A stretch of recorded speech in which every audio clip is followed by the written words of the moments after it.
susastra suci weda kita bersama-sama dengan Pawitri Karanem. Nggih kawitin.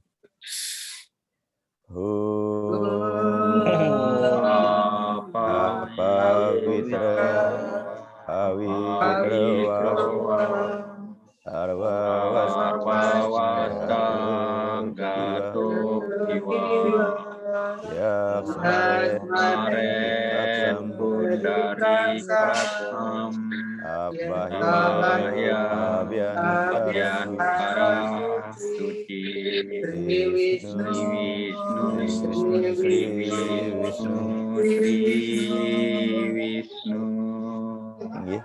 Selanjutnya Om Tat Sat Iti Srimad Bhagavad Gita Supanisatu Brahma Vidyayam Yoga Sastre Vishnu Arjuna Samwade. Nggih, matur suksema Bapak Ibu sareng sami. Sekarang kita masuki adiaya yang ketiga, sloka yang ke-11. Mari kita baca bersama-sama dengan nada priring. Dewan bawayatanena. Dewan bawayatanena. Dewa bawayan tuah. Dewa bawayan tuah. Paras param bawayantah.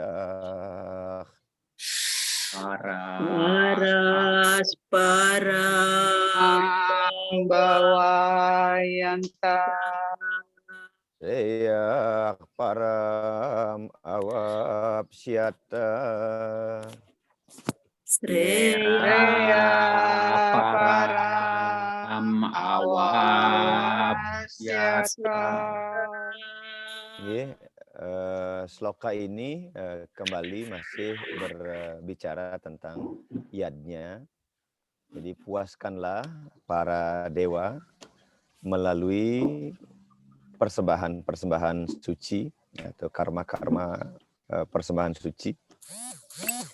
Maka para dewa akan menganugerahkan segala kesejahteraan kepadamu dengan memberikan persembahan kepada dengan memberikan kepuasan satu sama lainnya itu, maka engkau akan mencapai kemuliaan paling utama atau yang tertinggi. Di sini ada sekilas kita bisa renungkan bahwa sloka ini berbicara tentang hukum retam, hukum aksi reaksi, hukum karma pala, bahwa setiap kali kita melakukan kebajikan, maka kita juga akan menuai kebajikan. Ada kata dewan yang atau dewata, ya, jadi yaitu kekuatan-kekuatan yang percahaya, seperti halnya kita ketahui. Kata dewa itu dari kata div atau sinar, berarti adalah merupakan personifikasi atau bentuk Tuhan dalam bentuk yang imanen atau saguna Brahma, yang mengatur fungsi kosmos atau alam semesta ini dalam evolusinya. Dan digambarkan sebagai makhluk yang lebih tinggi dari manusia. Jadi dewa dalam terminologi Bhagavad Gita dikatakan sebagai personifikasi Tuhan yang mengatur, yang memiliki fungsi untuk mengatur kosmologi alam semesta ini. Ketika Tuhan memerankan fungsinya sebagai pencipta, kita sebut Brahma, pelindung kita sebut sebagai Wisnu, dan ketika memeralina alam semesta ini kita sebut sebagai Shiva. Ketika dipuja sebagai dewa kesejahteraan, disebut dengan Laksmi, dan seterusnya. Ketika memberikan pengetahuan disebut dengan Saraswati dan sebagainya. Nah, Krishna pada saat itu mengajarkan kepada Arjuna pemahaman yang menyatakan bahwa manusia harus memuja dan menghormati atau melakukan puja bakti kepada para Siddha Dewata atau Ista Dewata. Sebagai pernyataan terima kasih manusia yang menghormati kekuatan-kekuatan tersebut. Ini dengan demikian sesungguhnya ketika kita menghargai fungsi-fungsi daripada Tuhan itu, sesungguhnya kita sedang melaksanakan kewajiban kita dan mengerti apa yang menjadi tugas dalam kehidupan kita ini. Nah, memuja atau menghormati dewa bukanlah persoalan politeisme atau monoteisme seperti selama ini yang banyak dilontarkan oleh orang lain kepada Hindu. Bahkan mungkin sebagian dari kita masih mengiyakan bahwa Hindu menganut sistem politeisme. Nah, itu dengan adanya banyaknya dewa-dewa yang kita puja di dalam pemujaan kita sehari-hari. Nah, ini tentu perlu kita cermati bersama-sama bahwa para Ista Dewata atau Siddha Dewata atau kekuatan-kekuatan yang mengatur kosmologi alam semesta ini tiada lain sesungguhnya adalah bagian dari Tuhan, Ida Sang Hyang Widiwasa yang absolut itu. Seperti halnya jiwa manusia adalah bagian daripada jiwa yang tunggal Atman, Brahman, Aikyam. Bahwa antara Buana Alit dan Buana Agung sesungguhnya adalah satu ekosistem atau satu eksistensi yang sama. Nah, ini yang harus kita renungkan sehingga kita bisa meminimalisir pemahaman-pemahaman keliru bahwa Hindu adalah agama yang politeisme atau monoteisme ortodok. Kalau dalam terminologi teologi sesungguhnya Hindu menganut hampir semua isme-isme yang ada yang dipahami oleh filsafat barat. Dari animisme, dinamisme, ateisme, bahkan sampai yang paling mencengangkan dunia adalah konsep ketuhanan monisme dan panteisme, yaitu all is God, God is all. Jadi semua adalah Tuhan dan Tuhan adalah segala-galanya. Dan itu banyak sloka yang mendukung pernyataan-pernyataan bahwa konsep ketuhanan Hindu tidak ansih kemudian selama ini disebut sebagai politeisme atau kita lebih cenderung menyebut Hindu sebagai agama yang monoteistik atau hanya percaya kepada Tuhan yang esa. Tetapi dalam terminologi teologis yang lainnya sesungguhnya agama Hindu hampir membahas semua teisme yang ada di dalam filsafat barat. Itu yang bisa sampaikan kepada teman-teman. Nah, terkait dengan hal ini bahwa ketika kita memuja Tuhan dalam perwujudan Ista Dewata, sesungguhnya di saat yang sama kita sedang menolong diri kita. Karena sesungguhnya misalnya kita memuja Dewa Gunung sebagai Girinata gitu misalnya. Kemudian kita memuliakan gunung, kita memuliakan alam melalui tumpak uduh misalnya. Sesungguhnya ketika kita memuliakan alam, di saat yang sama kita sedang dimuliakan oleh alam itu sendiri. Bahwa kita tidak bisa hidup tanpa alam semesta. Bayangkan apa jadinya kalau di dunia ini oksigen tidak ada. Ya. Bayangkan ketika matahari tidak ada, ketika air tidak ada. Itu sebabnya mengapa agama Hindu lebih praktek agamanya bersifat naturalis, bersifat kealaman dan bersifat kealamiahan gitu. Tetapi ilmiah gitu loh. Jadi kealamiahan dan keilmiahan. Banyak orang yang kemudian mencibir, wah Hindu memuja gunung, memuja pohon, memuja air, memuja batu, memuja tanah. Bayangkan kalau alam itu tidak ada bersama kita, maka sesungguhnya kita tidak memiliki eksistensi.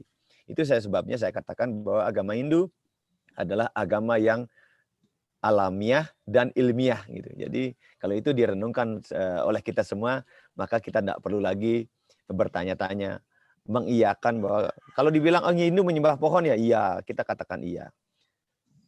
Ya, tetapi yang kita sembah bukan pohonnya tapi eksistensi yang mengadakan pohon itu dan lain sebagainya. Saya kira itu pemahaman kita harus kita bawa ke hal-hal yang lebih luas seperti itu, lebih dalam seperti itu. Oke, yang kira Nike bisa dilanjutkan, Ji. Yang kedua, ini juga sloka yang menarik. Istan bogan hiwo dewa. Istan bogan hiwo dewa dewa tak dasyan teyadnya bawita dasyan tejatnya bawita tair datan apradayai byoyo Air datan apradaya yoyo Apradaya Ibyu. Nggih. Bung testena ewasa Ya bunte Testena iwasa ya. Jadi para dewa ya yang telah menerima persembahan suci tanpa diminta, ya, pastilah ia senantiasa akan memenuhi keinginan-keinginan dan memberkahi segala kebutuhan hidup.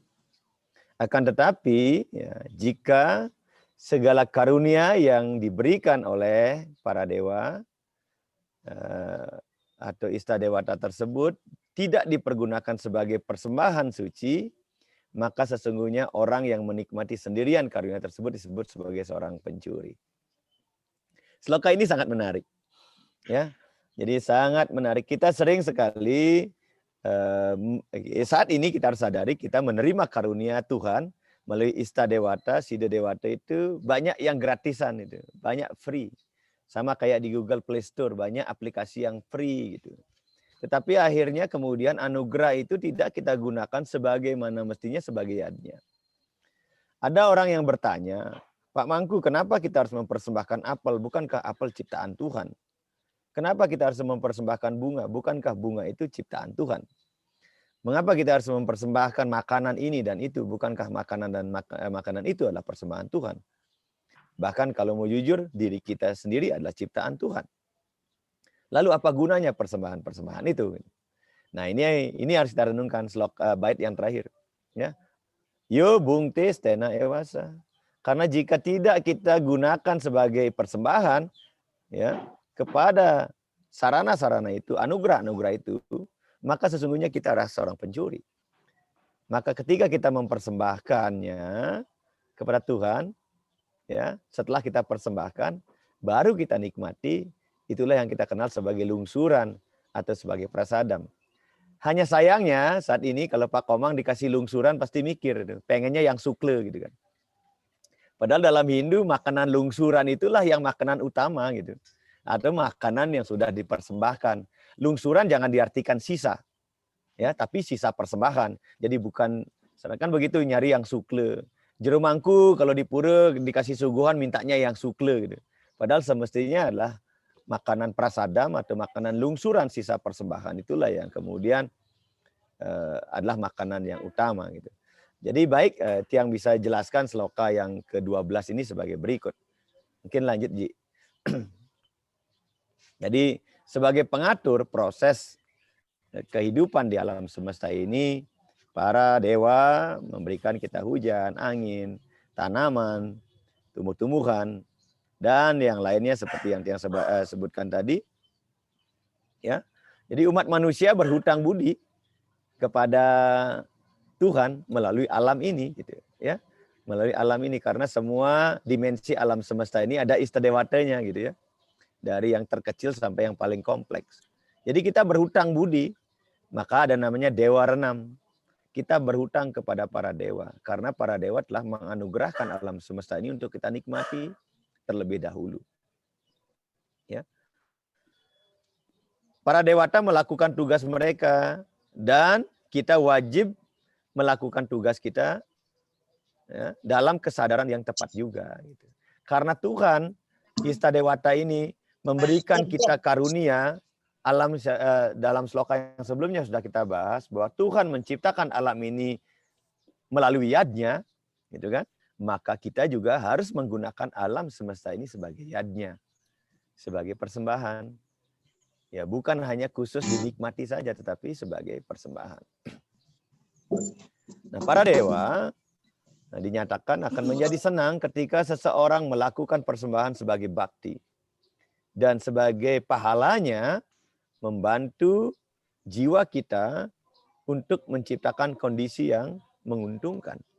Ini akan menguntungkan diri kita secara skala dan skala. Jadi ada kisah yang menarik ya, ketika yang nonton serial TV ini ya di Antv, ketika Chandragupta bertanya kepada Chanakya. Beliau bertanya, menurut kitab suci Weda, apa posisi raja terhadap rakyatnya? Itu pertanyaannya Chandragupta kepada Chanakya. Kemudian Chanakya mengatakan, raja adalah pelayan rakyat. Ya, tidak ada yang lain. Nah, kalau kita renungkan ke dalam dunia kita, dunia kerja kita sekarang, apa sih tugas daripada pimpinan, ASN, pegawai dan lain sebagainya adalah melayani masyarakat. Itulah hiatnya yang tertinggi dari apa yang kita bisa lakukan dalam kehidupan skala ini. Gitu.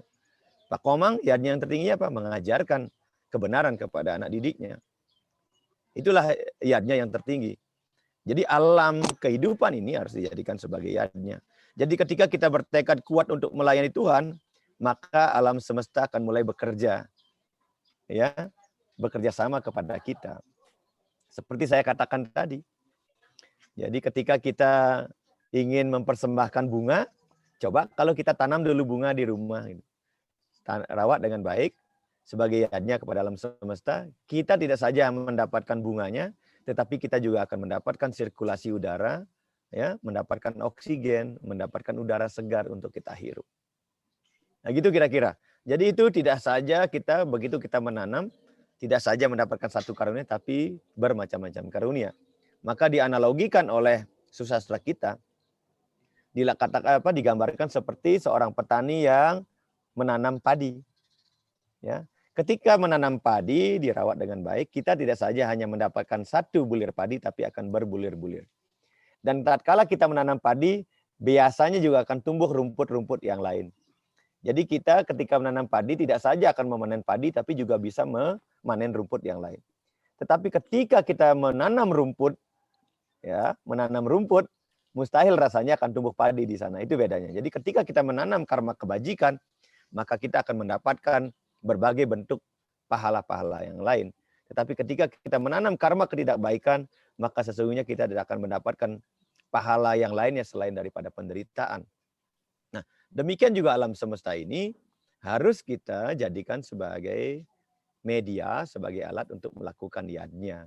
Bukan hanya semata-mata dinikmati greed ya, untuk dinikmati seorang diri. Apalagi dengan penuh ketamakan dan penuh kerakusan, apalagi sampai merusak ekosistem alam. Saat ini kita di Indonesia sedang berjuang untuk apapun namanya memperbaiki alam, dan sering sekali pembangunan itu atas nama pembangunan alam itu menjadi rusak gitu. Saya feel pahit juga ini buat kita semua. Jadi sering kita mengatakan untuk kesejahteraan, tapi sesungguhnya kita sedang merusaknya. Sering juga kita berpikir bahwa untuk pembangunan, tapi kita juga sedang merusaknya. Hanya sebagian kecil yang kita bisa perbaiki. Ya, beberapa tempat yang saya alami di tempat saya di Kintamani. Di satu sisi ketika pemerintah ingin mengembangkan sektor pariwisata, banyak spot-spot yang dibangun, banyak restoran yang dibangun, tapi karena restoran dan lain sebagainya memerlukan lahan, tentunya lahan yang dipilih adalah lahan-lahan strategis, ya di hutan lindung, di pinggir jurang dan lain sebagainya. Yang terkena imbasnya adalah masyarakat yang ada di bawah perbukitan itu. Mungkin Bu Giri kemarin sudah ke Toba, saya kira sudah melihat, kemarin sudah melintasi Geopark Gunung Batur, juga sudah melihat bagaimana kemudian keasrian, kealamiahan daripada alam semesta itu juga terambil, dan itu kita katakan sebagai atas nama pembangunan dan kesejahteraan, dan ini kita perlu menghitung ulang konsep-konsep pembangunan kesemestaan kita ke depannya. Oke, dilanjutkan, Ji.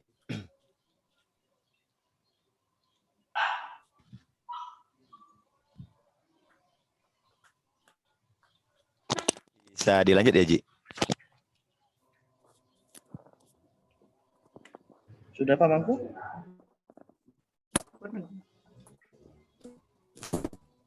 Mungkin karena internet yang tidak stabil ya. Oke, Iki yang ke-13. Yadnya sista sinak santu. Nggih. Yadnya sista sinas. Dengaran nggak Ji Tiang Ji? Halo? Masuk Pamangku, Mas. Masuk Pamangku. Masuk.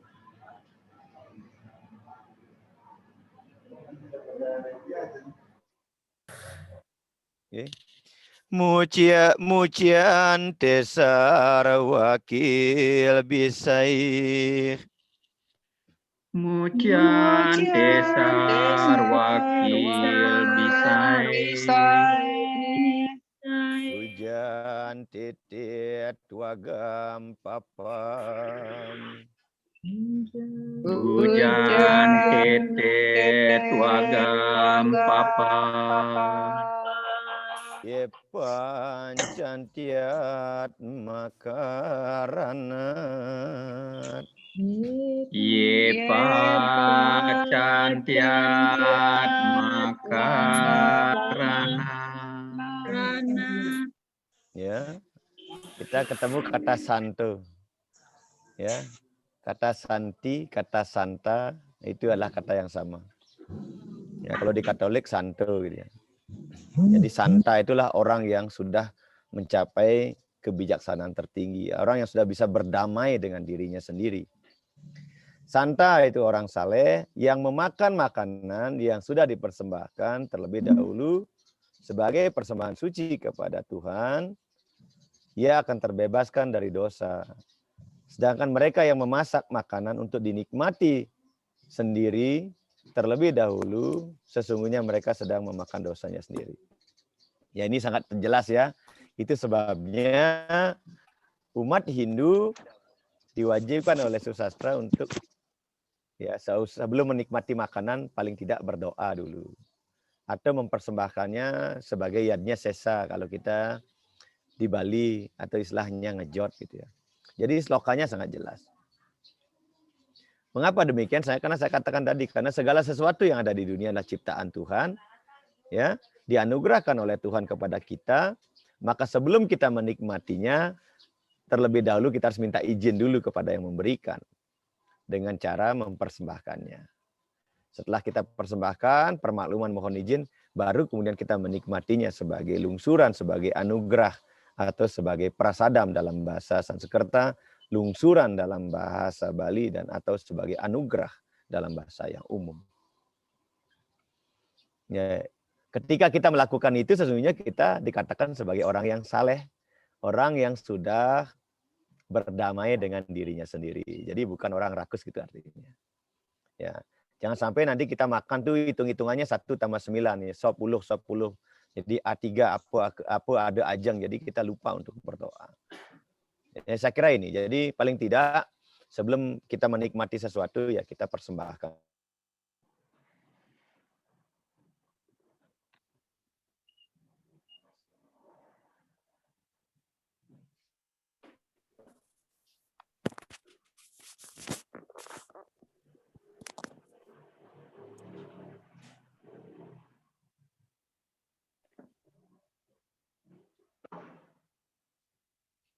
Pamangku suaranya hilang, Pamangku.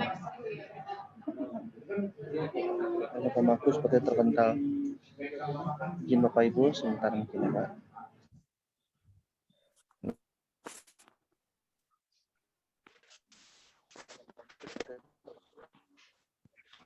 Tanpa air tidak ada makanan. Mengapa kita mempersembahkan makanan di udara, di angkul-angkul, tanpa udara tidak ada makanan. Semuanya begitu. Jadi itu sebabnya mengapa kita mempersembahkan yadnya sese untuk Pancamahabhuta itu. Karena Pancamahabhuta lah yang menjadikan alam ini ada. Jadi mengapa kita mempersembahkan kepada para dewa? Karena segala sesuatu yang ada di dunia ini karena para dewa itu. Mengapa kita memuja leluhur? Karena segala sesuatu kita tercipta karena adanya leluhur. Jadi semuanya seperti itu. Jadi kita melakukan pemujaan itu ya, sebagai bentuk bakti. Dalam tradisi Weda, makanan dimasak dengan kesadaran bahwa makanan itu untuk persembahan Tuhan. Ya, Tuhan yang ada dalam diri kita.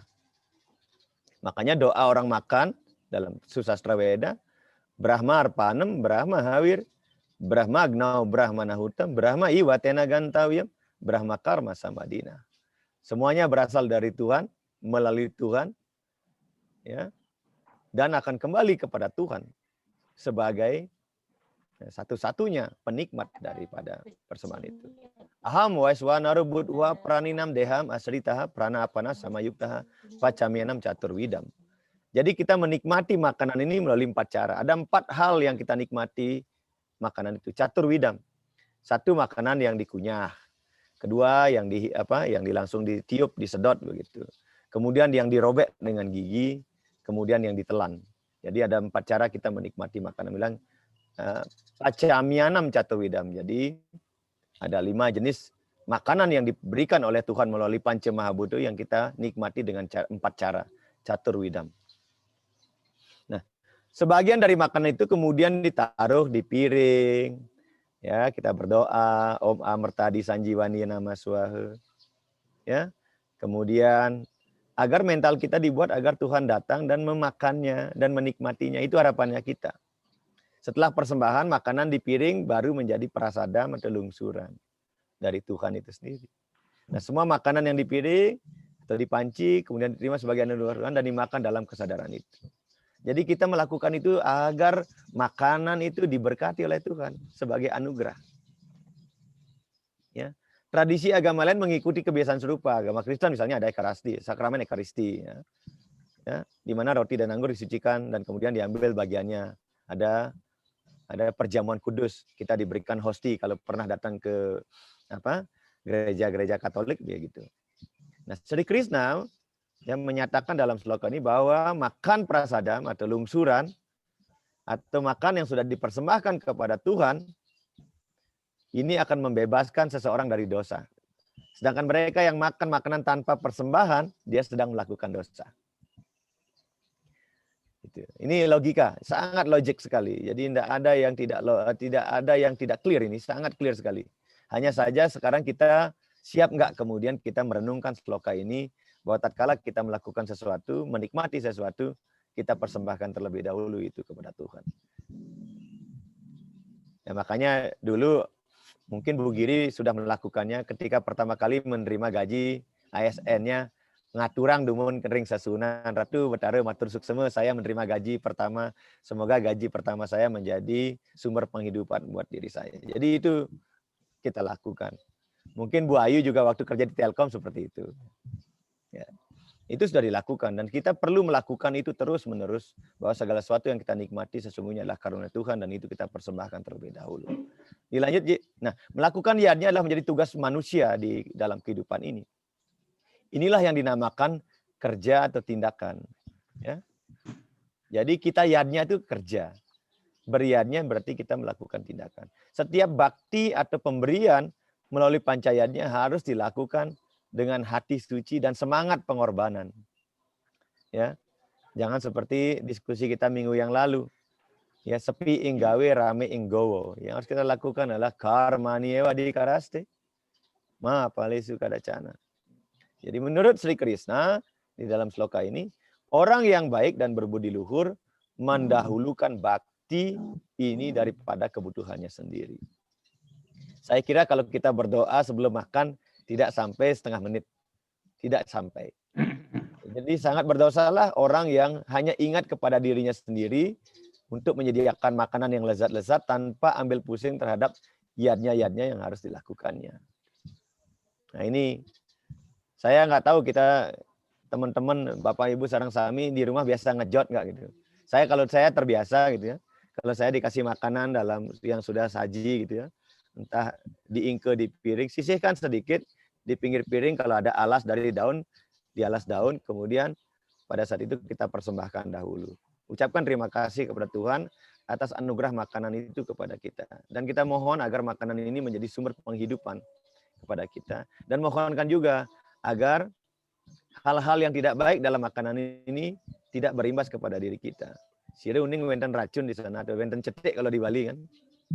Ya, sambil mendoakan juga, ya Tuhan semoga yang menyiapkan makanan ini juga mendapatkan kebahagiaan dan kemuliaan. Kita sering juga melupakan kalau istri kita memasak di rumah dengan penuh kecapean, kita sering lupa mendoakannya. Paling tidak Pak Komang nanti bisa berdoa. Ya Tuhan, semoga istri saya menyiapkan makanan ini juga mendapatkan kebahagiaan dan sukacita. Itu kita bisa lakukan. Itu untuk memberikan penghargaan karena seorang istri yang memasak di rumah sedang melaksanakan yadnya kepada kita dan kepada keluarga. Maka kalau kita membaca kisah Bisma kembali, ya, kualitas makanan itu sangat dipengaruhi oleh bagaimana kita memproses makanan itu. Tidak hanya pada saat kita menikmati, tapi bagaimana kemudian proses makanan itu hadir sampai di hadapan kita. Itu yang kira nih ke. Ya, dilanjut Haji.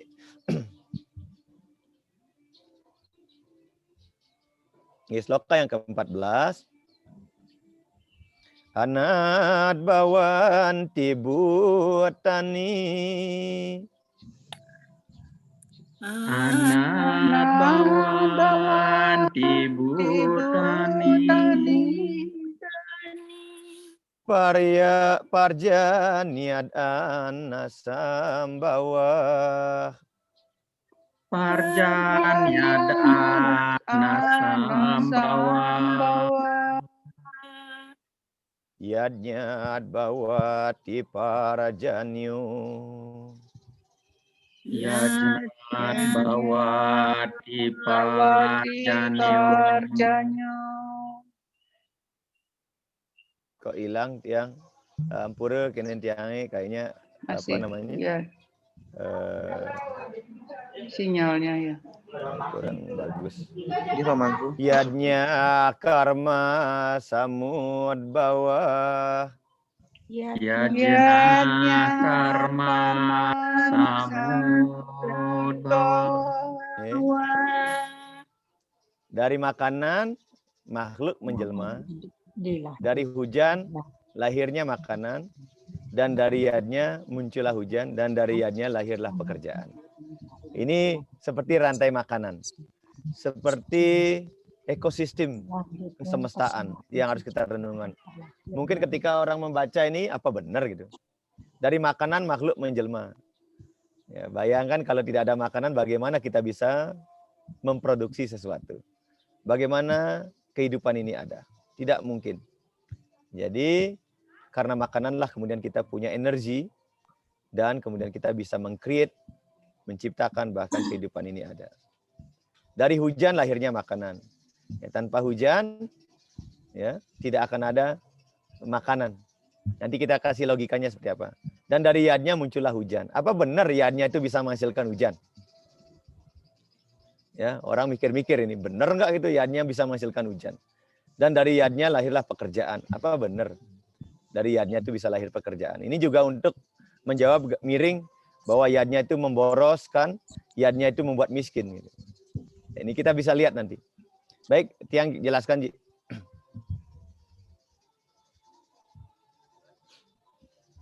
Jadi benarlah kiranya kalau direnungkan dari segi ilmu pengetahuan biasa, kerja yang melahirkan persembahan bertanggung hujan. Ya. Contoh, ini saya kasih contoh sederhana. Di mana tanah tandus, ya, pohon-pohon tidak ada, maka hujan tidak akan turun di sana. Ya, pergilah ke Timur Tengah atau kemana ke daerah yang tandus, hujan sangat jarang turun di sana. Ya, ini contoh nyata. Di mana tidak ada pohon, maka hujan akan sangat sulit turun di sana. Hujan pun tidak akan turun. Tetapi kalau tanah-tanah tandus ini dikerjakan dengan semangat pengabdian dan persembahan, ditanami pohon-pohon sebagai yadnya, ya, sehingga menjadi hutan, maka hujan pun akan turun di sana. Ya, dengan adanya air, maka akan ada kehidupan. Ya, Pak Komang mungkin nanti kalau punya ladang di Sulawesi, padahal tidak pernah naruh bibit ikan itu di sawahnya, begitu ada air tiba-tiba ada ikan. Nggak tahu kapan dari ikannya muncul dari mana itu. Ya, Pak Komang nggak pernah menaruh ikan di sawah itu. Tiba-tiba tadinya tanah kering, tanah tandus, tiba-tiba turun hujan, airnya menggenang, tiba-tiba ada kehidupan di dalamnya. Tahu siapa yang naruh? Pak Komang nggak pernah menyemai, nggak ada pernah. Nah itu logikanya begitu. Jadi dengan adanya air akan ada kehidupan. Dan hidup adalah berakar pada Brahman yang abadi. Jadi hidup dan kerja ini berkisar dalam lingkaran persembahan yadnya. Jadi yadnya itu adalah mampu memutar roda cakra kehidupan, roda kerja. Karena semuanya orang bergerak, semuanya orang beraktivitas. Ya. Saya contohkan di Bali ketika orang beryadnya, anggaplah membuat upokara, ya, ketika dia ingin mempersembahkan telur, mendidik orang untuk beternak ayam. Ketika dia membutuhkan daun, mendidik orang untuk menanam pisang. Ketika dia mengharapkan ingin mempersembahkan buah, mendidik orang untuk menanam pohon buah-buahan. Selalu itu, dan itu menjadi perputaran ekonomi, menjadi putaran karma, putaran pekerjaan. Jadi yadnya ini menggerakkan orang untuk berkreativitas dan bekerja. Makanya yadnya tidak akan pernah membuat orang miskin. Justru yadnya yang benar akan membuat orang itu sejahtera. Karena semuanya akan disejahterakan oleh yadnya itu sendiri. Tinggal sekarang kita jangan memaknai yadnya itu sebagai sesuatu yang sempit. Jadi yadnya inilah yang sesungguhnya menggerakkan orang itu berkarma di dunia ini. Itu yang saya maksudkan. Jadi tanpa yadnya kehidupan ini tidak ada. Ya, tanpa yadnya tidak ada makanan, tanpa yadnya tidak ada air, tanpa yadnya tidak akan ada pepohonan, tanpa yadnya tidak akan ada hujan. Logikanya seperti itu. Jadi karena kita mengolah ladang kita sebagai yadnya, dengan penuh yadnya, kemudian kita tanam pohon itu sebagai yadnya, maka pohon akan menghasilkan oksigen, pohon akan memfilter karbon dioksida, pohon akan menghasilkan hujan dan lain sebagainya. Makanya di mana hutan-hutan yang masih asri, maka sumber air di sana akan berlimpah dan di sana kemakmuran akan terjadi. Di mana lahan-lahannya tandus, tidak ditanami pohon, di sana akan terjadi kekeringan. Contohlah di Bali. Contoh di Bali Timur misalnya, daerah yang kering, yang tandus, ya air jarang turun. Tapi begitu sekarang bisa dirubah, ditanami pohon. Saya lihat kemarin saya sempat ke Karangasem di daerah Pedaan, di daerah Ban, kemudian di daerah di Munti. Sekarang orang sudah menanam pohon-pohon sangat luar biasa. Menanam pohon cemara, kayu putih. Mereka di sana sekarang sudah punya sumber mata air. Ya, bandingkan sekarang di mana pohon-pohonnya dihabisin, digundulin, maka mata airnya pun akan menghilang. Ya, itu logikanya. Baik, dilanjutkan, Ji. Saya jelaskan sedikit lagi. Pak Puro. Ya. Baik, sloka yang ke-15. Karma Brahmod Bawam Widi. Karma Pramod Bhawan Widi. Brahma Aksara Samud Bawam. Brahma Aksara Samud Bayam. Tasmat Sarwa Gatam Brahma. Asmat Sarwa Gata Brahma. Nityam Yadnye Pratistitam. Nityam Yadne Pratistita. Tahuilah, asal mula karma di dalam Weda dan Brahma muncul dari yang abadi. Dari itu Brahma yang meliputi semuanya selalu berpusat didirikan pada yadnya. Jadi sloka ini sangat indah sekali Bapak Ibu Sarang Sami, bahwa segala sesuatu yang ada di dunia ini ya semuanya digerakkan oleh hukum karma. Bahkan kalau kita kembali kepada adya yang kedua, bahwa ketika Tuhan ingin menjadikan dirinya sesuatu, itu Tuhan itu berevolusi. Kata evolusi berarti Tuhan berkria, Tuhan berkarma, menjadikan dirinya purusa dan prakrti. Ya, dari yang transenden, dari yang nirguna Brahma, kemudian Tuhan berkarma, Tuhan meyadnyakan dirinya, menjadikan dirinya sebagai purusa dan prakrti. Kemudian Tuhan beriadnya menciptakan hukum retam, Tuhan beriadnya menciptakan kualitas alam semesta triguna. Tuhan kemudian beriadnya menciptakan mahat, parama anu, panca karmendriya, budi indriya, panca mahabhuta, dan menciptakan kosmologi alam semesta ini. Demikianlah sesungguhnya ya, alam semesta ini berpusat kepada yadnya. Dilanjut, Ji.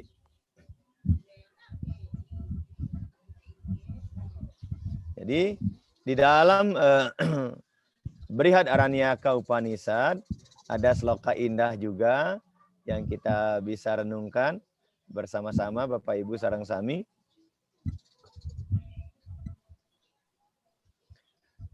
Asya Mahato Butasya Nikswasitam Etad Yad Rigvedo Yajurveda Samoweda Tawa Anggirasah.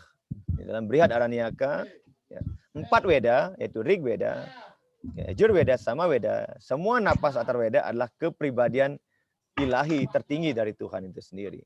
Nah, dalam Weda yang kekal ini, tugas manusia telah ditetapkan oleh Tuhan sendiri. Nah, tugas-tugas ini telah direncanakan sedemikian rupa sehingga melalui kinerja mereka, orang-orang yang asik secara materi, dapat secara bertahap belajar mengendalikan keinginan mereka dan perlahan-lahan mengangkat diri mereka dari sifat kebodohan ke sifat nafsu, dari sifat nafsu ke sifat kebaikan.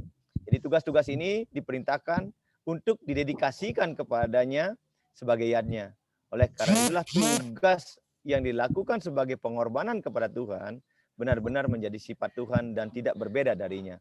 Artinya bahwa ketika kita menjadikan kerja atau karma-karma kita sebagai yadnya, sesungguhnya di saat yang sama kita sudah memerankan fungsi-fungsi keilahian, kesucian daripada Tuhan itu sendiri. Sesungguhnya kita sedang menjadi anak panah daripada Tuhan itu sendiri. Sesungguhnya kita sedang melakukan peranan kesemestaan daripada Tuhan itu sendiri.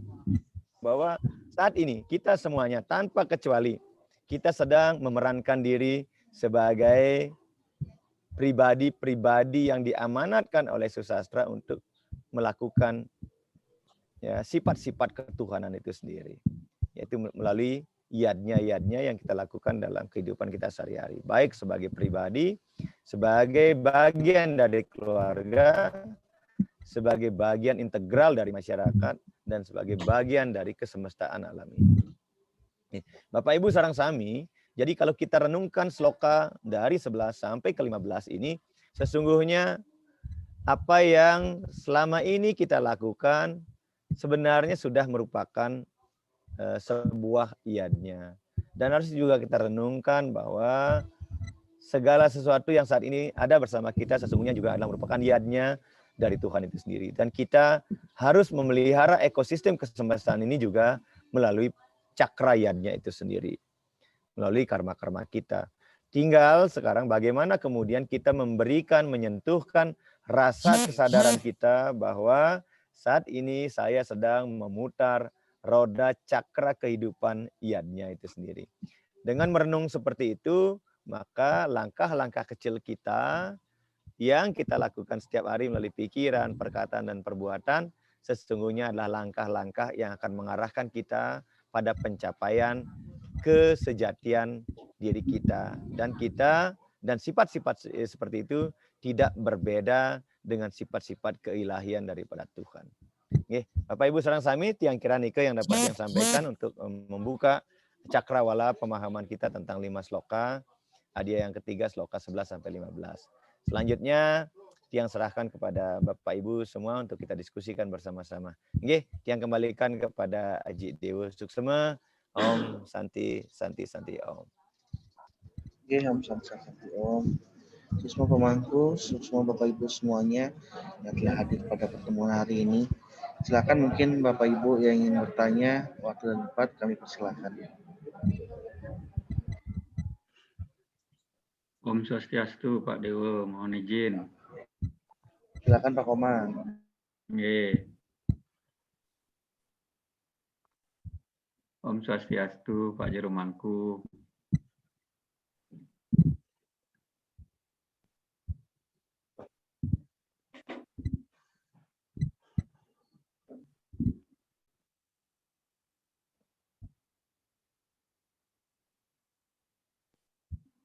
Ya, Pak Komang. Kedengaran nggih? Masuk Pak Komang, langsung Pak Komang. Oh, nggih, maaf, nggih. Dari seloka 11 sampai 15 ini jadi kita sadar ya, kayak terbangun kita pada saat disampaikan bahwa selama ini ternyata kita sama dengan mencuri ternyata.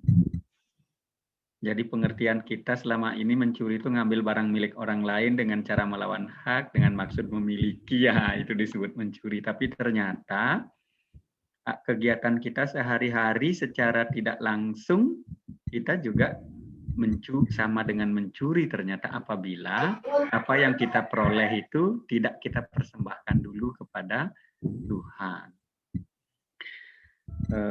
Luar biasa ini Ki seloka ini. Kemudian berkaitan dengan seloka ini, Tiang mau nanya ini. Apakah kalau kita sudah membanten saiban, kalau di negara itu ngejot ya, yang tiap habis masak itu ngejot. Apakah kalau kita sudah melakukan itu sudah cukup bagi semua anggota keluarga? Wah, kita sudah mempersembahkan dulu sebelum kita makan. Ataukah kita tetap walaupun sudah ngejot, sudah mesaiban itu, tetap kita doa makan lagi setiap kita makan. Itu yang pertama. Agar kita terhindar dari dosa mencuri ini loh. Ini bahaya sekali ini ternyata mencuri. Yang pertanyaan yang kedua, Niki Jeromangku.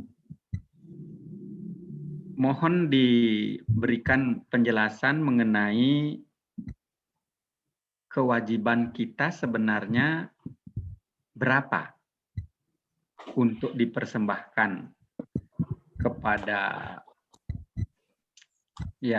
yang lain lah gitu. Kan ada pendapatan kita itu ada untuk kehidupan kita sekeluarga, untuk makan. Ada juga untuk usaha, pengembangan usaha, dan untuk dipersembahkan kepada yang lain. Apakah ada persentase yang baku? Misalnya pendapatan sebulan kita sebagai pegawai negeri itu 1 juta. Maka berapa persen untuk hidup sekeluarga, berapa persen untuk usaha, dan berapa persen untuk dipersembahkan atau punya lah begitu pada yang berhak menerima. Saya kira itu Pak Jeromangku pertanyaan Tiang, mudah-mudahan bisa diberikan penjelasan sehingga kita semuanya bisa berjalan sesuai dengan ajaran kita. Suksema. Suksema Pak Komang. Itu yang sekira bisa dikomentari lah. Biasanya untuk ibu-ibu nih yang biasa ngejot, kalau bapak-bapak kan jarang mau ngejot, pengennya makan aja langsung kan gitu. Itu yang kira silakan ibu-ibu memberikan penjelasan terhadap pitakennya Pak Komang ini. Jadi ini sangat menarik sekali. Apakah setelah ngejot di rumah oleh istri atau oleh anak-anak kita, kemudian saat makan kita perlu berdoa lagi gitu. Ya, tadi terkait dengan punya pecahannya mungkin nanti yang jelaskan. Dari ibu-ibu sareng sami.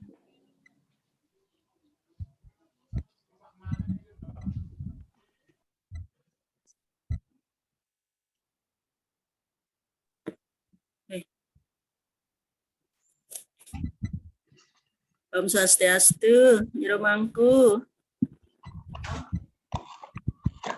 Ada suaranya nggih? Wenten Bu. Nggih Bu, masuk Bu, silakan Bu. Kalau Tiang memang udah biasa Pak Nyoman, Pak Komang, Tiang selalu saiban, habis itu kalau makan naruh di piring.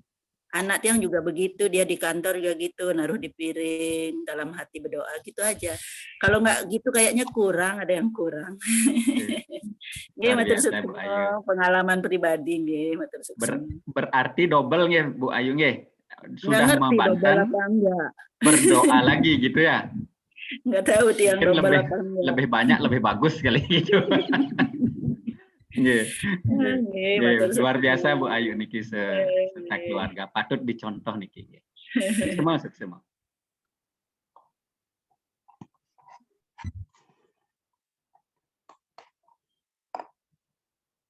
Laris Semeton yang lain, Bapak Ibu sana yang lain, silakan.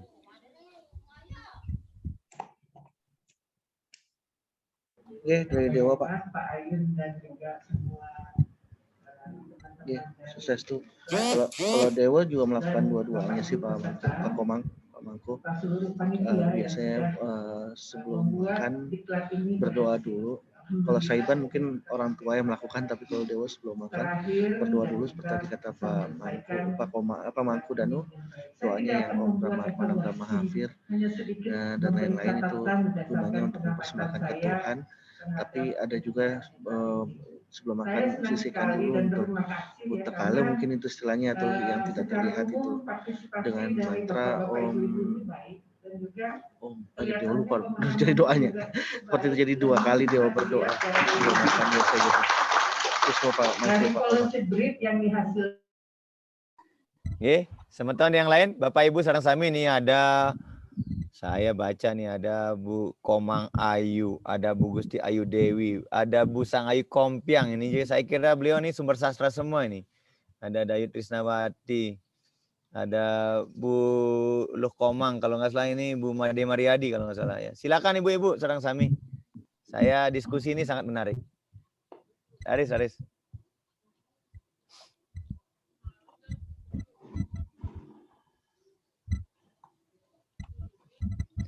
Bu Dayu di Geria, silakan Bu Dayu.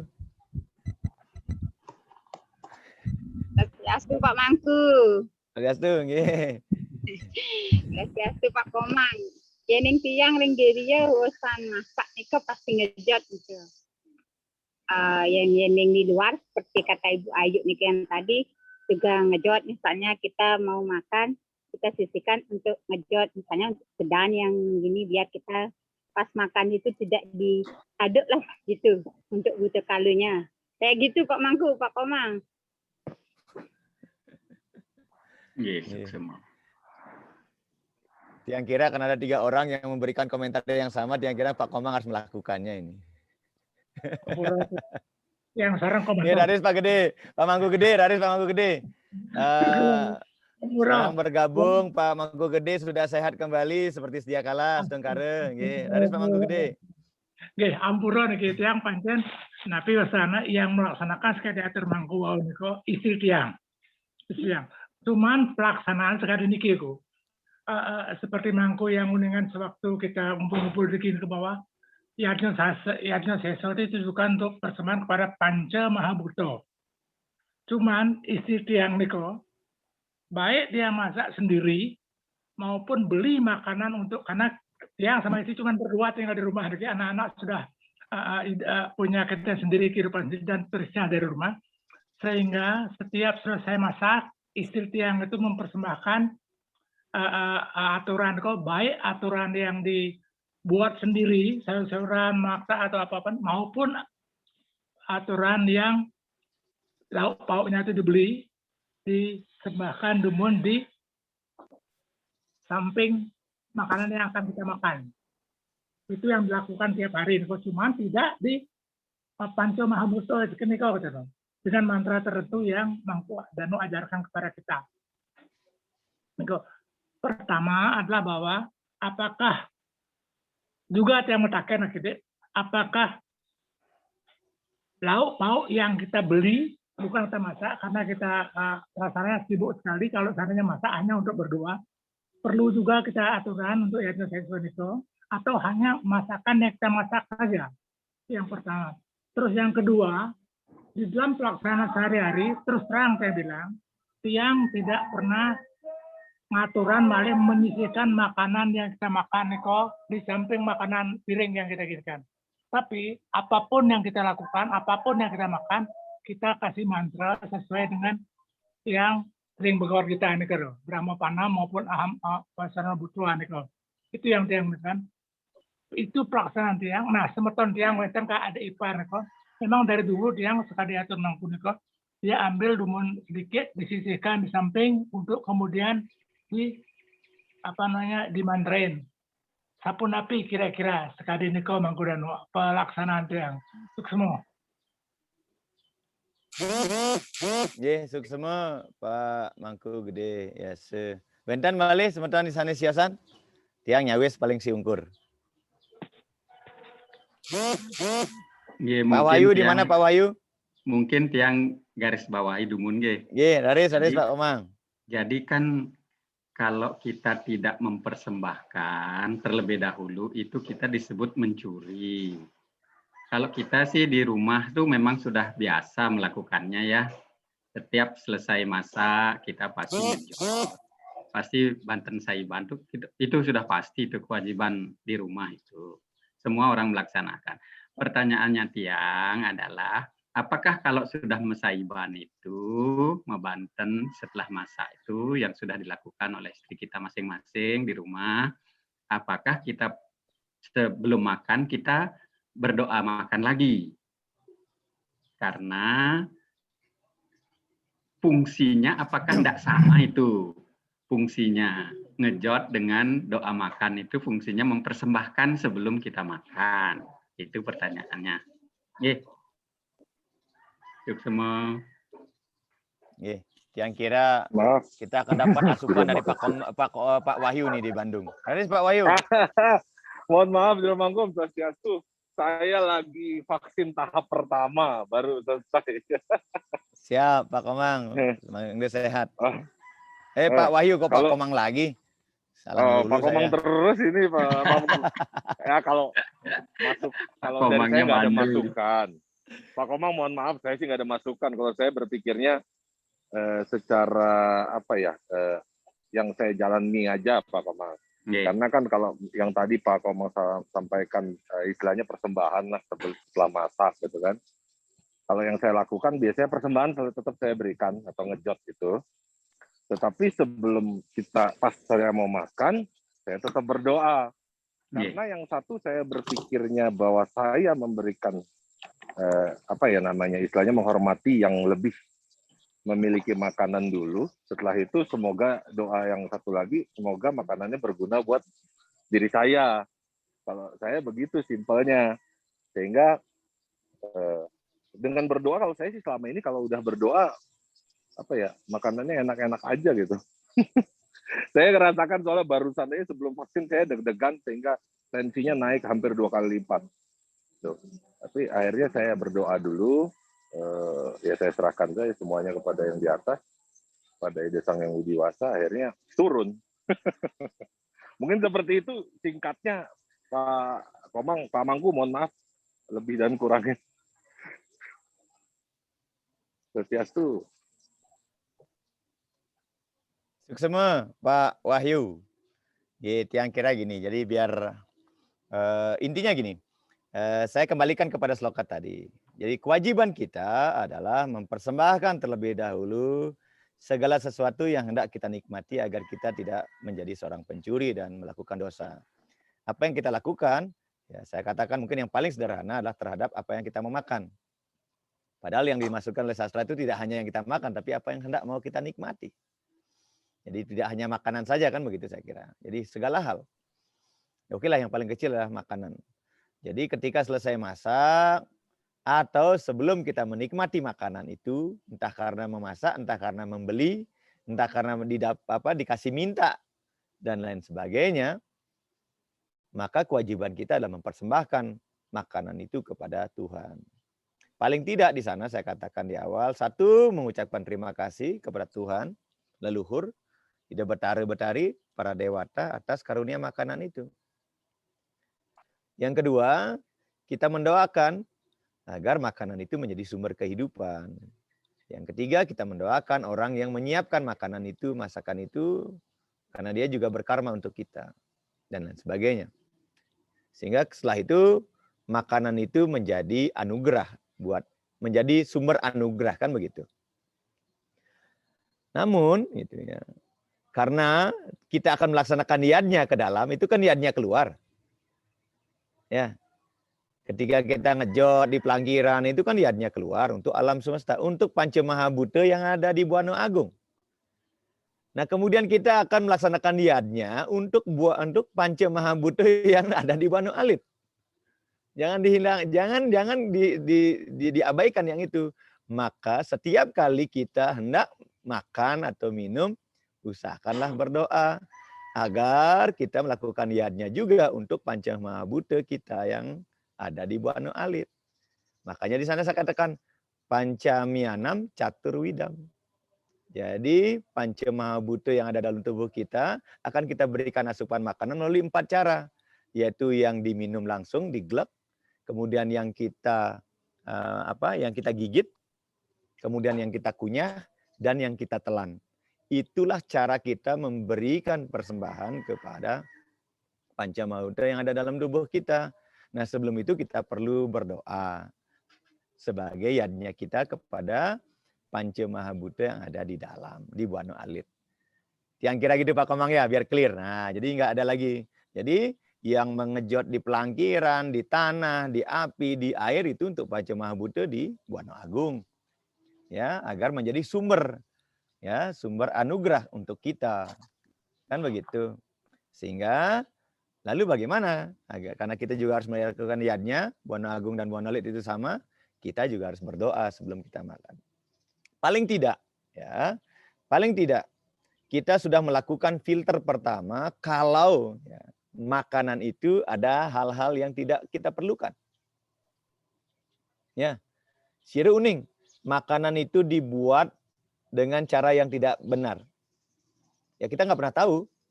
Ya mungkin orang memasak tangannya kotor. Saya bukan katakan mistik ya, tangannya kotor, kurang bersih dan lain sebagainya. Atau dari hasil mencuri. Ya, karena dalam Canakya Nisi Sastra Pak Komang dikatakan yang mencuri, yang menikmati hasil curian, yang menyembunyikan pencuri, yang menyuruh untuk mencuri, dan yang menikmati hasil curian termasuk golongan itu gitu. Ya, termasuk pencurilah kita gitu. Ya, itu Canakya ditegaskan agar kita terhindar dari energi-energi yang tidak baik yang akan kita bawa ke dalam tubuh kita. Kita tidak pernah tahu. Pak Komang dikasih suguhan oleh Pak Dewa Ganupati, dan Pak Dewa Ganupati dari hasil ngutil gitu. Misalnya saya nggak tahu, misalnya begitu. Kita berdoa agar energi negatif dari makanan itu tidak berpengaruh kepada kita. Paling tidak seperti itu. Nah, di Bali takrina cetek itu. Dicetek orang itu kita nggak pernah tahu ya. Paling kita dengan doa ini akan menjadi filter pertama agar kita terhindar dari hal-hal yang tidak baik dari makanan atau minuman yang kita mau nikmati. Itu sebabnya coba Pak Komang perhatikan ya, di negara kalau begitu kita ada yang menyuguhkan kopi, tiba-tiba kopinya nggak langsung diminum tapi dituang sedikit Pak Komang. Kan gitu. Dituang sedikit, cret gitu. Nah, sebagai bentuk persembahannya. Dan itu tradisi yang sangat kuno tetapi juga perlu kita tiru. Bukan berarti kemudian kita pemborosan, dikasih kopi enak-enak kok dibuang dikit gitu. Nah, itu saya kira. Tapi ini penting. Nah, doa-doa mau menikmati makanan saya kira banyak. Yang paling pendek ya Om Anugraha Amartadi Sanjiwani ya nama Swaha. Itu bisa. Ya. Kalau yang lebih panjang ya silakan aja. Om Brahma Arpanam Brahma Hawir, Brahma Agna Brahma Nautam Brahma Iwa Tanah Gantawiyam Brahma Karma Samadina. Aham Waiswana Rebutwa Praninam Deham Asritaha Prana Apna Samayuta Pacaminam Caturwidam. Kadang-kadang dikasih mantram panjang, kermakan kan kalau di mantrane gitu. Ya, kadang-kadang kan ada juga orang memboya. Ini tentu kembali kepada kesadaran kita sendiri. Dan satu hal ini saya kasih tahu, etika makan. Karena kita akan melaksanakan niatnya untuk Tuhan, untuk sang jiwa, untuk seluruh untuk 25 elemen dalam tubuh kita. Ini dituangkan di dalam Geriha Sutra Pak Komang dan kita semua. Ketika kita ingin menikmati makan, setelah berdoa, usahakan suapan 5 kali suapan pertama jangan ngobrol. Ya. Jangan berbicara, jangan ngerumpi sambil makan. Jadi makanan itu habis tapi kita nggak merasakan makanan itu gitu. Suapan 5 suapan pertama. 5 suapan. Jadi suapan pertama itu untuk unsur pertiwi, apah, tejo, bayu dan akase. Nikmati itu agar memang kita sedang melaksanakan diadnya. Ini etika spiritual. Kadang-kadang kita makan kan, makanan enak, genep ini. Jadi makanannya habis ditanya, kayaknya rasanya insap gitu. Karena kita nggak menikmati makanan itu. Kita lupa menyentuhkan rasa kesadaran kita pada makanan itu. Nah ini penting, ini etika. Silakan nanti dicoba ya. Saya mau menikmati makanan, selesai berdoa, saya mau makan. 5 suapan pertama saya diam dan saya nikmati makanan itu. Maka rasa kenyangnya akan berbeda ketika kita makan sambil ngobrol. Itu Pak Komang. Saya kira ini tip rohani yang saya sampaikan. Gitu. Nah, terkait dengan pembagian ianya, khususnya dana punya, Pak Komang tentu sudah membaca dan pernah kita bahas. Syarat Samusjaya 252 memang mengisyaratkan bahwa harta kekayaan itu dibagi 3. Ya, dana rikasi dana yang dharma. Jadi ya dana itu sepertiganya dipakai untuk berdharma, ya melaksanakan dharma. Kemudian dana rikasi dana yang kama. Jadi sepertiganya lagi dana itu digunakan untuk dinikmati untuk melangsungkan kehidupan kama. Kemudian arta rikasi dana. Jadi harta itu juga harus diinvestasikan atau dikembangkan. Nah, sepertiga yang untuk dharma itu diberikan penjelasan di dalam Muraspati Tattwa. Dharma itu dibagi menjadi 7, Pak Komang. Jadi 3/4 itu dibagi 7 lagi. Kemudian 3/4 dibagi 7 kurang lebih dapat 2,4 sekian persen. Nah, salah satu dari 7 bagian itu ada di dalamnya dana. Ya, di sana ada yadnya, dana, ya dan lain sebagainya. Nah, ada di sana dana. Nah, tentu dana ini atau dharma ini tidak berdiri sendiri. Banyak dharma-dharma yang harus kita lakukan, baik secara personal, sebagai bagian dari keluarga, sebagai bagian dari banjar, sebagai bagian dari subtempe, sebagai bagian dari masyarakat luas. Itulah yang kemudian dikelola. Jangan sampai punya uang 100-nya dipakai meyadnya. Nanti anaknya sekolah nggak bisa, buat makan nggak bisa. Itu tetap manajemennya seperti itu. Saya kira manajemen pengaturan keuangan dalam Hindu sudah sangat bagus. Tinggal sekarang bagaimana kemudian kita memanajenya. Persoalannya juga adalah kengkenang memanage pipis, Pak. Musim corona pipis yang ngelah, tapi kemanage kan gitu. Kira-kira banyak juga yang gitu. Saya kira itu. Jadi tatkala kita memiliki kekayaan, kekayaan kan tidak perlu kemudian harus diartikan serta-merta harta benda berupa uang dan lain sebagainya. Ya, harta yang lainnya juga banyak. Kehidupan, umur kita juga termasuk harta. Ya gunakanlah harta umur itu dengan sebaik-baiknya. Jangan dihabiskan hanya untuk nonton Antv gitu. Luangkan waktu 3/4 untuk baca buku agama, 3/4 untuk sosialisasi, 3/4 untuk melakukan pekerjaan yang menghasilkan uang, diinvestasikan artinya kan begitu. Jangan semuanya dihabiskan 24 jam gitu. Ya, dihabiskan untuk satu hal saja. Tiang kira nih hanya ilustrasi saja, Pak Komang. Tunggu Pak Jero Mangku, tunggu. Sangat penting bagi Tiang. 1/3 untuk dharma, 1/3 untuk kama, dan 1/3 untuk arta. Kemudian yang 1/3 untuk dharma tadi dibagi 7, Pak Komang. Dibagi 7. Jadi 1/3 kali 1/7 sama dengan 1/21. Jadi 3/4 Pak Mang, bukan 1/3 Pak Mang. 3/4 Pak Mang. 3/4. Bukan 1/3. 3/4 itu dapat dari mana? Kan dari satu dibagi 3 dulu Pak Mang. Ya. 100 dibagi 3. Kan 3/4-nya ya. Kurang lebih itu dari 262 niku memang dibagi 3 dulu. Ya. Dibagi 3, kemudian bagian pertamanya niku digunakan untuk dharma, bagian yang kedua dipakai untuk arta, dan bagian yang ketiga untuk kama. Nah, kemudian dari bagian dharma itu dibagi 7 lagi. Itu sesuai dengan petunjuk dari Muraspati Tattwa. Itu Pak Komang.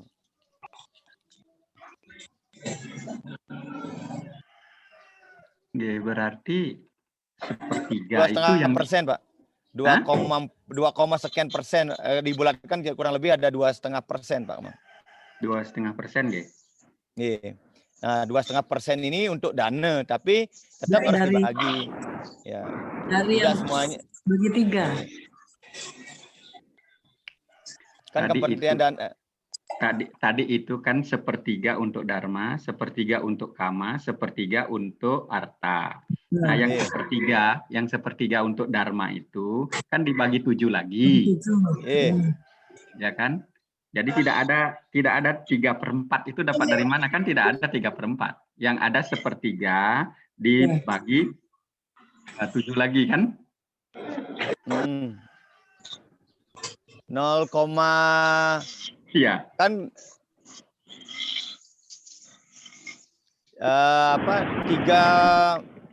33 lah kalau bilang. Kalau 33,3% ya Pak, 33 lah. Yang 33,3 itu kemudian dibagi 7 Pak Komang. Nggih, benar. Ya, yang 3,3 ya dibagi 7 ya. Benar. Itu segitu besarnya nggih yang harus dihitung nggih? Nggih, itu sebesarnya. Kalau ini jelas. Itu yang kemudian dibagi 7. Nah, salah satu item dari 7 itu ada di sana ada kata yadnya dan ada dana. Nah, itulah kemudian besaran dari bagian itulah yang kemudian kita kelola. Gitu. Ada 2,5%. Kemudian untuk dana. Nah, dana ini tentu kan karena Ragam Dana Punya kan tidak hanya satu tempat. Ada dana punya yang harus kita pakai untuk di pura sekeluarga, pura Merajan, Dadia, Kayangan 3, Banjar dan lain sebagainya. Saya kira tinggal hitung besarannya. Nah, kewajiban kita berdana seperti itu. Nggih.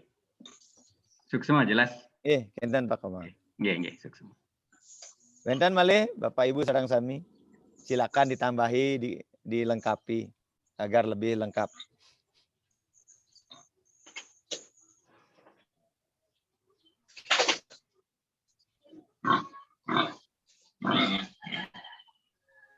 Raris?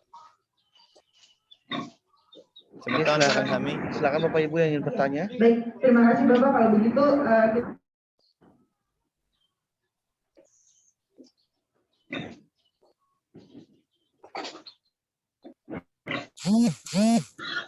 Pak Wahyu mungkin mau bertanya Pak, biasanya bertanya Pak. Pak Wahyu lagi vaksin katanya. Apa udah selesai? Baik, apa ya. Silakan Bapak Ibu yang ingin bertanya. Oke, kalau enggak Dewa bertanya Pak. Daris, Ji Dewa. Pak Dewa, kemarin kan ada kedukaan teman meninggal lalu.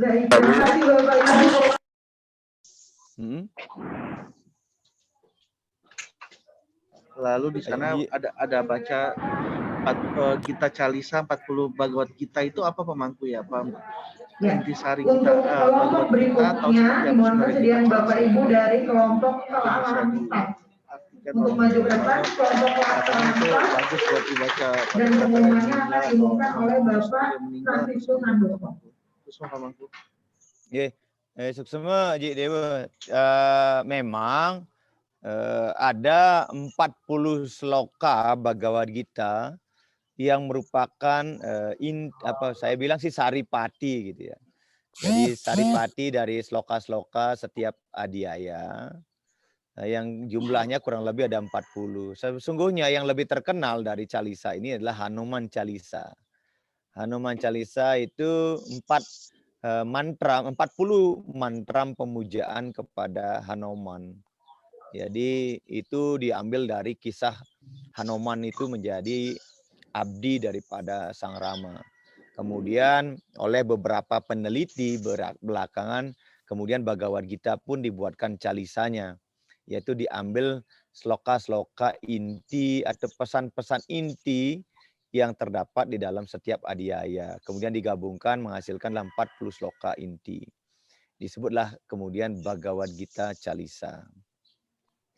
Memang di dalam beberapa petunjuk terhadap Calisa, terutama saya karena saya membaca Hanuman Calisa, yang saya tahu pertama di sana dikatakan siapapun mereka ya yang membaca dengan penuh bakti 40 sloka Calisa itu setiap hari selama 40 hari, maka Calisa itu akan dewa atau Ista Dewata yang dipuja dalam Calisa itu akan memberikan karunia.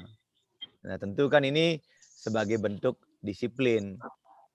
Apakah kemudian 40 calisa ini bisa digunakan pada saat ada orang kedukaan? Ya silakan saja. Walaupun di sana tidak ada perintah kekhususan bahwa itu hanya difungsikan pada saat ada kedukaan. Dibaca setiap hari pun tidak ada masalah gitu. Tidak ada persoalan nih ke Haji Dewa. Jadi kalau mungkin dulu waktu saya masih di Bekasi, ketika ada orang duka kita biasanya membaca Bhagavad Gita ada yang kedua, 72 sloka biasanya. Mungkin kalau itu dipandang terlalu lama, karena memakan waktu kurang lebih 30 menitan untuk membaca sloka itu dengan reng yang sangat sederhana. Tapi kalau 40 sloka calisa itu mungkin ya kurang lebih 10 sampai 12 menit sudah selesai. Tetapi 40 calisa ini bisa digunakan sebagai bentuk sadhana harian. Tidak semata-mata digunakan untuk pada saat ada kedukaan gitu. Saya kira itu Haji Dewa ya. Silakan saja bukunya saya kira sudah ada mungkin diterbitkan ada 40 calisa. Saya kira itu Haji Dewa Suksema. Oke, susul Pak Mangku. Kalau kita calisa sih lumayan ada, tapi kalau yang Hanuman calisa dia belum pernah baca sih, mungkin ntar dicari-cari. Kalau di YouTube-nya sih ada Hanuman calisa, tapi ya yang terkenal memang Hanuman calisa, bukan Bhagavad Gita calisa. Bhagavad Gita calisa itu 2019 baru ada. Nanti kalau minta Bhagavad Gita calisa bisa hubungin Bu Niluh Komang Yuliani. Ada Pak Mangku Gede Yase. Nah, itu pasti punya di Bekasi itu. Iya Pak Mangku, ya, Pak Mangku. itu kalau Bu Niluh Komang itu dekat dengan Bu Giri, satu tempe dengan Pak Gede Yase pasti punya itu. Nanti bisa dimintakan satu. Kalau tiang ngirim dari Bali kan karena bukunya buku kecil itu, buku saku Pak. Tiang masih ada beberapa sih di. Atau nanti tiang kirimin Haji Dewa ya. Nanti tiang kirim dari Bali aja. Pak, maksudnya kalau kita calisa di internet banyak Pak. Ternyata untuk ya, aman. polisi memo ini. Siap. Iya, semua Pak. Sampai Haji Dewa.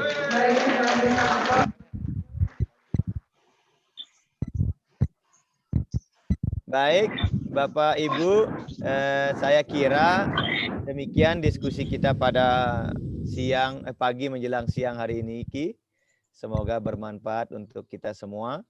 Dan saya memiliki keyakinan bahwa kita saat ini sedang melaksanakan yadnya melalui aktivitas harian kita, dan semoga terus-menerus kita bisa langsungkan untuk meminimalkan diri kita menjadi seorang pencuri. Jadi kita harus yakini bahwa yadnya itu tidak semata-mata berkaitan dengan makanan atau dengan ritual-ritual upakara, tetapi juga berkaitan dengan banyak hal.